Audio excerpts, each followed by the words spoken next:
അസ്സലാമു അലൈക്കും വറഹ്മത്തുള്ളാഹി. ബിസ്മില്ലാഹിർ റഹ്മാനിർ റഹീം. അൽഹംദുലില്ലാഹി റബ്ബിൽ ആലമീൻ. വസല്ലല്ലാഹു അലാ മുഹമ്മദിൻ വഅലാ ആലിഹി വസ്വഹബിഹി അജ്മഈൻ. അമ്മാ ബഅദ്. പ്രിയമുള്ള സഹോദരങ്ങളെ, എല്ലാ അർത്ഥത്തിലും നമ്മുടെ വീട് എന്ന് പറയുന്നത് നമ്മുടെ ഒരു സമാധാനത്തിൻ്റെ താവളമാണ്. സക്കൻ എന്നാണ് വിശുദ്ധ ഖുർആൻ അതിനുപയോഗിച്ചിട്ടുള്ള പദം. അതായത് സമാധാനത്തോടു കൂടെ നമുക്ക് ഒത്തുചേരാനും അടങ്ങുവാനുമുള്ള ഒരു സ്ഥലം എന്നുള്ളതാണ്. അതുകൊണ്ട് തന്നെ നമ്മൾ എവിടെ പോയാലും നമ്മൾ ആ പോയ സ്ഥലത്ത് നമ്മൾ ധൃതി പിടിച്ച് വരുന്നത് നമുക്ക് വീട്ടിലേക്ക് എത്താനാണ്. വീട് എപ്പോഴും നമ്മുടെ ഒരു ലക്ഷ്യമാണ്. ജോലി കഴിഞ്ഞ ഉടനെ വീട്ടിലേക്ക് എത്തണം. അപ്പോൾ എവിടെ നിന്നാണെങ്കിലും നമ്മൾ ഒരു വിശ്രമത്തിന് വേണ്ടി, സമാധാനത്തിന് വേണ്ടി നമ്മൾ തിരിച്ചെത്തുന്ന ഒരു സ്ഥലമാണ് നമ്മുടെ വീട്. നമ്മുടെ വീട്ടിൽ ഏറ്റവും അധികം സമയം നമ്മൾ കഴിച്ചു കൂട്ടുന്നത് രാത്രിയാണ്. ഇപ്പോൾ ജോലിയൊക്കെ ഉള്ള ആളുകളാണെങ്കിൽ പകൽ മുഴുവൻ അവരുടെ ജോലികളിലായിരിക്കും. രാത്രി സമയത്ത് നമ്മൾ വീടണയും. അത് നമ്മുടെ വിശ്രമ സ്ഥലമാണ്. നമ്മൾ ജീവിതത്തിൽ തന്നെ കൂടുതൽ സമയം കഴിച്ചു കൂട്ടുന്ന ഒരു സ്ഥലമാണ് നമ്മുടെ വീടെന്ന് പറഞ്ഞാൽ. പക്ഷെ പലപ്പോഴും നമ്മൾ വീടിൽ അങ്ങനത്തെ ഒരു സമാധാനാന്തരീക്ഷം ഉണ്ടാക്കുന്നതിന് വേണ്ടി നമ്മുടെ എല്ലാവരുടെയും ഭാഗത്തു നിന്ന് നമുക്ക് പരിശ്രമങ്ങൾ വേണ്ടതുണ്ട്. ഒരു വീട്ടിൽ ആരൊക്കെയുണ്ടോ അവരെല്ലാവരും മനസ്സറിഞ്ഞ് വീട്ടിലൊരു സമാധാനം ഉണ്ടാവണമെന്ന് ആഗ്രഹിക്കുമ്പോഴും അതിനുവേണ്ടി പരിശ്രമിക്കുമ്പോഴും മാത്രമേ വീട്ടിൽ സമാധാനം പുലരുകയുള്ളൂ. പക്ഷേ ഒരു വ്യക്തിയുടെ പെരുമാറ്റം മാത്രം മതിയാകും ഒരു വീടിൻ്റെ സമാധാന അന്തരീക്ഷം തകർത്ത് കളയാൻ. ഒരാൾ മാത്രം മതിയാവും. എല്ലാവരുടെയും സന്തോഷവും സമാധാനവും നഷ്ടപ്പെടാൻ അത് മതിയാവും. എല്ലാവരും സഹകരിച്ച് ജീവിക്കണം. നമ്മൾ നമ്മുടെ ജീവിതത്തെ തന്നെ രൂപീകരിച്ചെടുക്കുന്നതിൽ വലിയൊരു പങ്ക് നമ്മുടെ വീട്ടിലുള്ള പെരുമാറ്റങ്ങൾക്കും അവിടെയുള്ള ഇടപഴകലുകൾക്കുമുണ്ട്. ഏറ്റവും പ്രധാനം നമ്മൾ മറ്റുള്ളവർക്കൊരു ബുദ്ധിമുട്ട് വരുത്താതിരിക്കുക എന്നുള്ളതാണ് ഏറ്റവും പ്രധാനപ്പെട്ട കാര്യം. അതിന് കുറേ കാര്യങ്ങൾ നമ്മൾ ശ്രദ്ധിക്കേണ്ടതുണ്ട്. ഒന്ന്, വീടിൻ്റെ ഭാരങ്ങളെല്ലാം നമ്മൾ ഏതെങ്കിലും ഒരു വ്യക്തിയിൽ വരാതിരിക്കാൻ നമ്മളെല്ലാവരും നമ്മുടെ ചുമതലകളെ നിർവഹിക്കണം.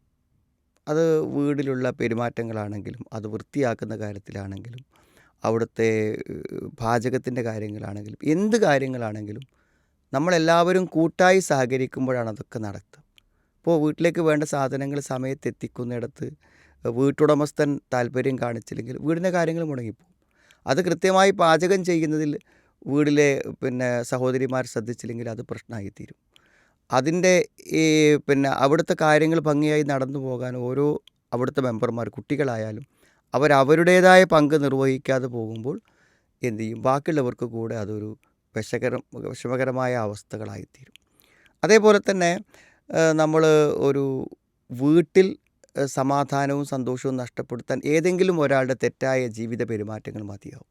ഇപ്പോൾ മക്കളിൽ ഒരാൾ അച്ചടക്കത്തോടു കൂടെയും ധാർമ്മികമായും ജീവിക്കാതിരിക്കാമെന്ന് വിചാരിച്ചോളൂ. അവൻ്റെ പ്രശ്നങ്ങൾ ആ കുടുംബത്തിന് അപമാനമായി തീരും. ആ വീടിൻ്റെ എല്ലാ സന്തോഷങ്ങളെയും സ്വാസ്ഥ്യങ്ങളെയും കെടുത്തിക്കളയാൻ അയാളുടെ ഒരു പെരുമാറ്റം കൊണ്ട് മാത്രം പറ്റും. ചിലപ്പോൾ അത് കുടുംബനാഥനായിരിക്കും. അയാൾ വളരെ നിരുത്തരവാദപരമായി പെരുമാറുകയും വീടിൻ്റെ കാര്യങ്ങൾ ശ്രദ്ധിക്കാതിരിക്കുകയും ചെയ്യുമ്പോൾ ആ വീട്ടിൽ ജീവിക്കുന്ന ഭാര്യയും കുട്ടികളും എല്ലാവരും കഷ്ടത്തിലായി പോകും.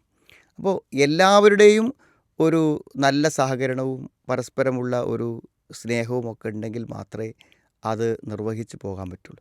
സത്യത്തിൽ നമ്മുടെ വീടിൻ്റെ എല്ലാ കാര്യങ്ങളും സമാധാനപരമായി തീരുവാനുള്ള ഏറ്റവും വലിയ ഒരു തത്വമാണെന്ത്? ലാ യുഅ്മിനു അഹദുക്കും ഹത്താ യുഹിബ്ബ ലി അഖീഹി മാ യുഹിബ്ബു ലിനഫ്സിഹി എന്നതൊരു വളരെ വിശാലമായൊരു തത്വമാണ്. നിങ്ങളൊരാളും വിശ്വാസിയായി തീരുകയില്ല തൻ്റെ സഹോദരന് വേണ്ടി, തനിക്കിഷ്ടപ്പെടുന്ന തൻ്റെ സഹോദരന് വേണ്ടിയും ഇഷ്ടപ്പെടുന്നവരെ എന്നാണ്. നമ്മളെപ്പോലെ തന്നെ എല്ലാവർക്കും താല്പര്യങ്ങളും ആഗ്രഹങ്ങളും ഇഷ്ടങ്ങളും ഒക്കെ ഉണ്ടല്ലോ. അപ്പോൾ നമ്മൾ എന്ത് ചെയ്യണം? മറ്റുള്ളവൻ്റെ ഇഷ്ടങ്ങളെയും മറ്റുള്ളവൻ്റെ താല്പര്യങ്ങളെയും കൂടെ നമ്മൾ പരിഗണിക്കുമ്പോൾ മാത്രമേ നമുക്കൊരു സഹകരണ മനോഭാവത്തിൽ നമ്മുടെ വീട്ടിൽ നിലനിന്ന് പോകാൻ പറ്റുള്ളൂ. പലപ്പോഴും പലരും വീട്ടിൽ വരാനും വീട്ടിൽ നിൽക്കാനും ആഗ്രഹിക്കാത്ത ഒരവസ്ഥ ഉണ്ടാവാറുണ്ട്. ഇപ്പോൾ നമ്മുടെ നാട്ടിലൊക്കെ ഉള്ള സ്ഥിരമായ പ്രശ്നമാണെന്ത്? ഈ അമ്മായിമ്മ മരുമകൾ പ്രശ്നങ്ങൾ. അപ്പോൾ അവിടെയൊക്കെ എന്താ വെച്ചാൽ ഒരു വിവാഹം കഴിച്ചു വന്നൊരു പെൺകുട്ടിക്ക് ഏറ്റവും അധികം അവൾക്ക് ഇഷ്ടം ഭർത്താവിൻ്റെ വീട്ടിൽ നിൽക്കാനായിരിക്കും, ഭർത്താവിൻ്റെ കൂടെ നിൽക്കാനായിരിക്കും. പക്ഷേ ഭർത്താവിൻ്റെ മാതാവിൻ്റെ പെരുമാറ്റത്തിന് തകരാറുകൾ കൊണ്ട് അവിടെ നിൽക്കാൻ പറ്റാതെ വരും. പക്ഷെ ഒരു കാലഘട്ടം കഴിയുമ്പോൾ എന്തായിത്തീരും? പിന്നെ മരുമക്കളുടെ കീഴിലായിത്തീരും അമ്മായിമ്മമാർ. അതായത് മക്കളുണ്ടാക്കുന്ന വീടുകളിൽ താമസിക്കുകയും അവരുടെ ചിലവിൽ കഴിഞ്ഞുകൂടുകയും ചെയ്യുന്ന സാഹചര്യങ്ങൾ വരും. അപ്പോൾ അവിടെ നല്ലതായ ഒരു പെരുമാറ്റം ഭർത്താവിൻ്റെ മാതാവിനോട് മരുമക്കൾ സ്വീകരിക്കാതിരിക്കുമ്പോൾ ആ ഉമ്മയുടെ ജീവിതം തന്നെ സ്വന്തം വീട്ടിൽ ദുരിതം നിറഞ്ഞതായിത്തീരും.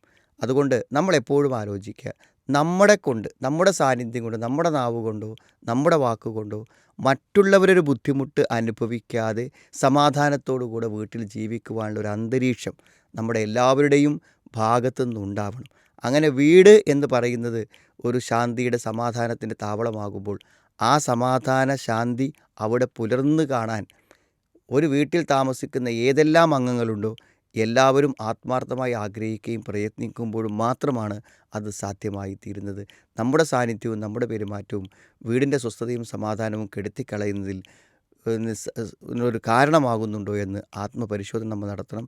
അള്ളാഹു സമാധാനമുള്ള ഭവനങ്ങളെ, സമാധാന ജീവിതം നയിക്കാൻ പറ്റുന്ന ഭവനങ്ങളാക്കി നമ്മുടെ വീടുകളെ മാറ്റിത്തരുമാറാവട്ടെ.